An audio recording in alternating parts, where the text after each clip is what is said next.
आज हम जानेंगे एकादशी व्रत की सरल शास्त्र सम्मत विधि, कम शब्दों में लेकिन धार्मिकता के साथ। पहला कदम आपको दशमी से ही इसकी तैयारी प्रारंभ कर देनी है। दशमी के दिन ही सात्विक भोजन, संयम और भगवान का स्मरण आपको करते रहना है।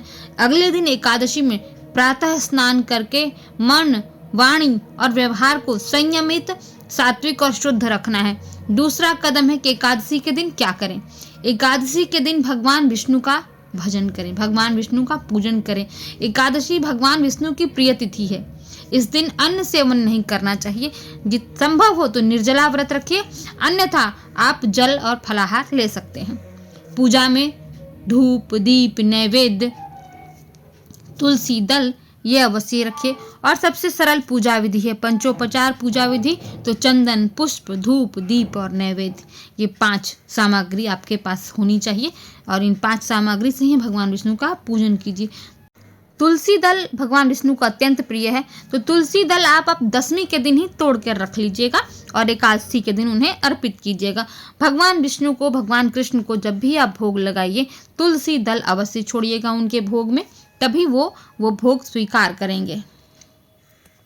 ओम नमो भगवते वासुदेवाय मंत्र का जाप कर लीजिए। ओम नमो नारायणाय मंत्र का जाप कर लीजिए। भगवान विष्णु के स्तोत्रों का पाठ कर लीजिए, विष्णु चालीसा का पाठ कर लीजिए। उसके बाद आता है रात्रि जागरण का भजन। ये तीसरा कदम है। भजन, कीर्तन, विष्णु सहस्त्रनाम या हरि नाम संकीर्तन करते हुए रात्रि जागरण करने का प्रयास कीजिए। संभव नहीं हो तो अर्धरात्रि तक भी अगर आप जग सकते हैं तो जगिए भगवान विष्णु का, लेकिन भजन करते हुए।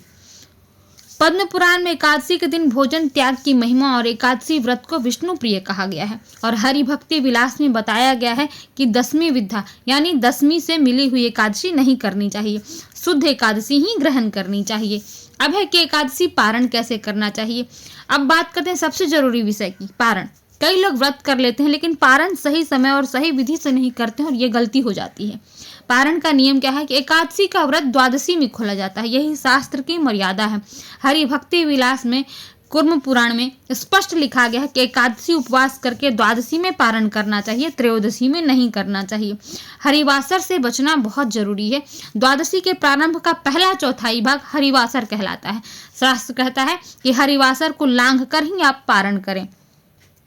पारण की सरल विधि है कि द्वादशी प्रातः स्नान करके श्रीहरि की पूजा करें, व्रत को भगवान को समर्पित करें, फिर हरि स्मरण करते हुए तुलसी पत्र ग्रहण करके पारण कर लें। पारण में तुलसी मिश्रित नैवेद्य का महत्व भी बहुत है। तत्पश्चात अन्नदान अवश्य करें जो संभव हो। धन्यवाद।